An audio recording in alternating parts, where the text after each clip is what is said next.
Let's start with what's actually happening in the brain of an overthinker. Neuroscience research shows that overthinkers have heightened activity in their prefrontal cortex, the part of the brain responsible for planning, decision-making, and analyzing consequences. Brain imaging studies reveal that when overthinkers are presented with decisions, their brains light up like a Christmas tree, processing multiple scenarios simultaneously. But there's more to it. Overthinkers also show increased activity in the default mode network, which is the brain's system for internal thought and self-reflection. This network is supposed to be active during rest, but in overthinkers, it rarely shuts down completely. Their minds are constantly running background processes, analyzing past events and future possibilities even when they're trying to relax. Research from the University of Michigan found that overthinkers have what's called high cognitive empathy. This means they're exceptionally good at understanding other people's perspectives and emotions. The downside? They consider too many viewpoints when making decisions, leading to analysis paralysis. They can see every angle of a situation, which sounds helpful but actually makes choosing one path incredibly difficult. Now let's talk about the connection between overthinking and anxiety. These two are close companions, but they're not exactly the same thing. Overthinking is a thought pattern, while anxiety is an emotional state. However, they feed each other in a vicious cycle. Anxiety triggers overthinking as the brain searches for threats and solutions. Then overthinking generates more anxiety by imagining worst-case scenarios that may never happen. Overthinkers have what psychologists call an overactive threat detection system. Evolutionarily, this would have been advantageous. Our ancestors who carefully considered every rustle in the bushes were more likely to avoid predators. But in modern life, where actual physical threats are rare, this system goes into overdrive over things like text messages and social interactions. There's also a strong link between overthinking and perfectionism. Overthinkers often have impossibly high standards for themselves. They replay conversations because they're analyzing what they could have said better. They struggle with decisions because they're searching for the perfect choice. The problem is, perfection is an illusion, and the pursuit of it creates endless mental loops with no satisfying conclusion. Interestingly, research shows that overthinkers often have above-average intelligence. Studies indicate that people with higher IQs are more prone to overthinking because they have greater capacity for complex thought and pattern recognition. Their brains are wired to see connections and possibilities that others might miss. This cognitive ability becomes a burden when it's applied to every minor decision and interaction. Let's explore the rumination aspect of overthinking. Rumination is when you repeatedly focus on problems, causes, and consequences without moving toward solutions. It's like a mental hamster wheel where you're expending tremendous energy but going nowhere. Psychologist Susan Nolan Hoeksema's research found that ruminators are significantly more likely to develop depression and anxiety disorders. The dangerous thing about rumination is that it feels productive. Overthinkers believe they're problem-solving when they're actually just recycling the same thoughts in slightly different forms. Their brain tricks them into thinking that if they just analyze the situation one more time, they'll finally reach clarity. But clarity never comes from rumination, only from action and acceptance. Overthinkers also struggle with something called decision fatigue.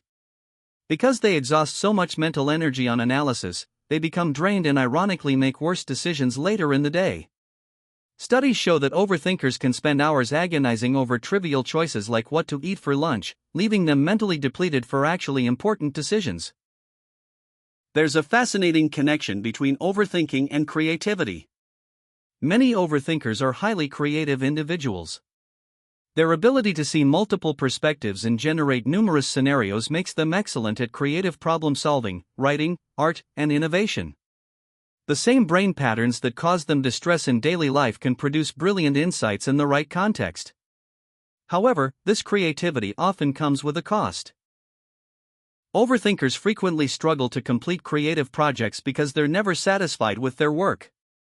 They see all the ways something could be improved and get trapped in endless revision cycles. The phrase "perfect is the enemy of done" could have been written specifically about overthinkers. Let's talk about the social dimension of overthinking. Overthinkers are often incredibly self-aware in social situations, sometimes to a fault. They notice micro-expressions, tone changes, and subtle social cues that others miss. This makes them empathetic friends and perceptive communicators.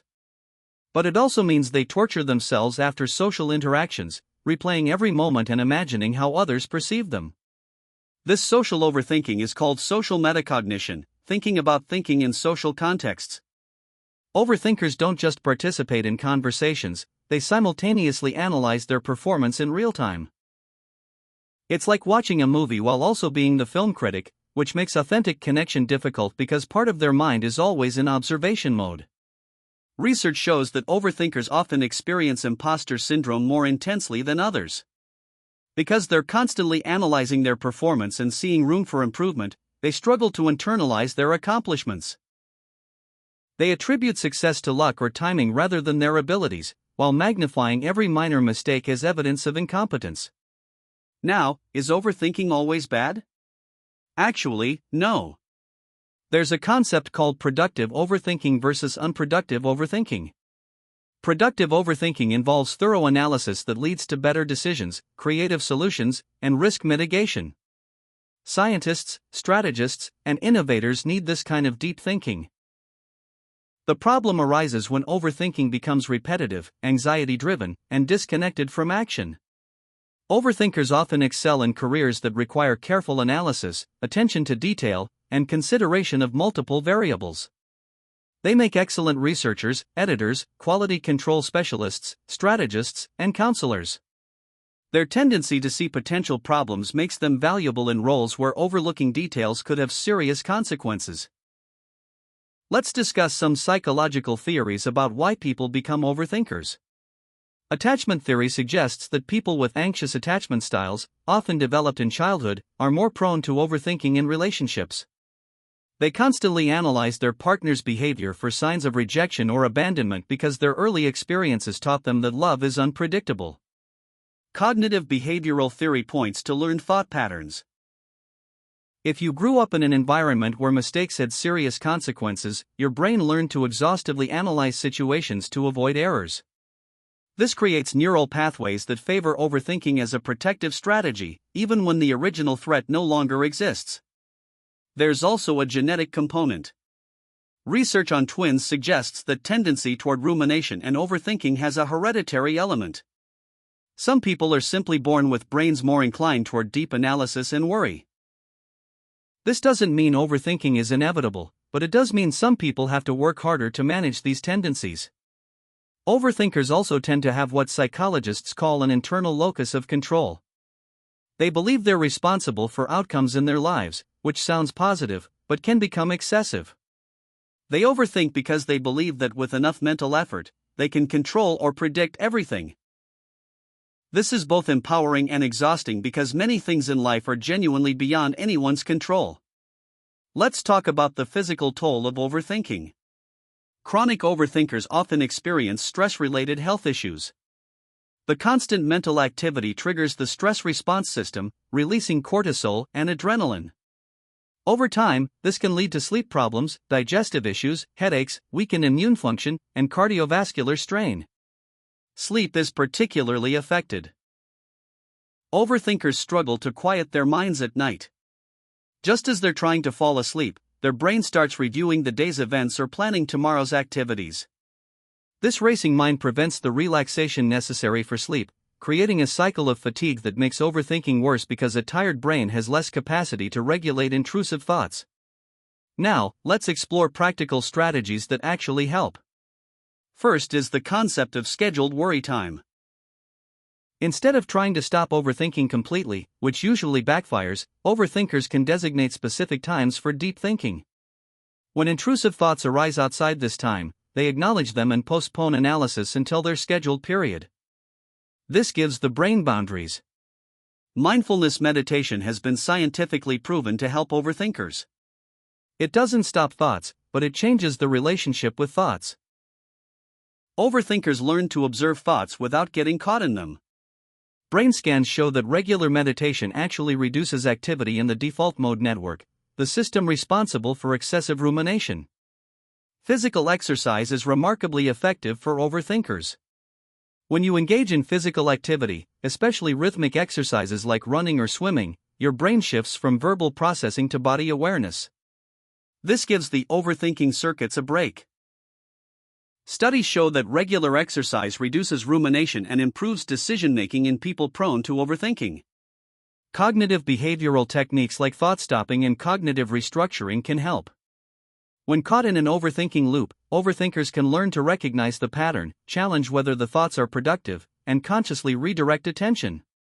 This takes practice, but neuroplasticity means the brain can learn new patterns.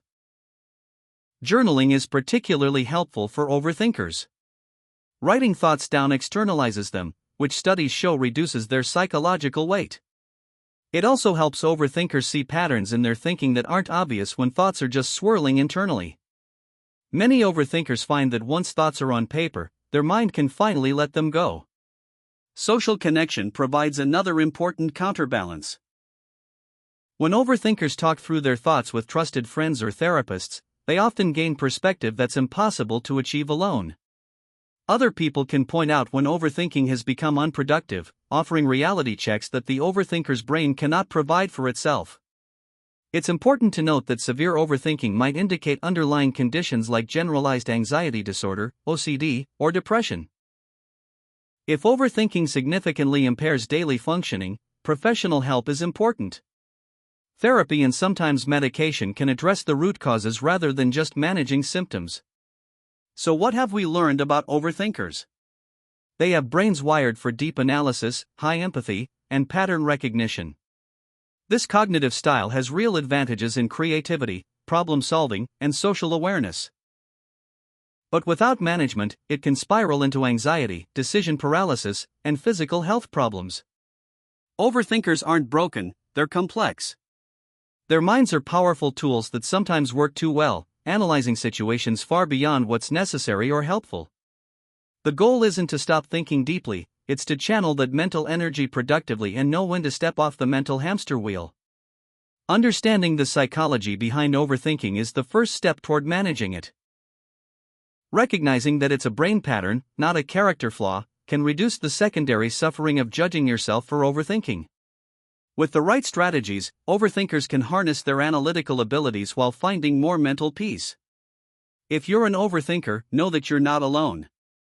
Millions of people share this experience. Your tendency to think deeply can be a tremendous strength when channeled well. Be patient with yourself as you learn to manage these patterns. What about you? Do you identify as an overthinker? What strategies have helped you find balance? Share your experiences in the comments. We can all learn from each other's journey. If this video resonated with you, hit that subscribe button for more psychology content. Remember, understanding yourself is the beginning of change. Until next time, stay curious, and maybe, just maybe, try not to overthink this video too much.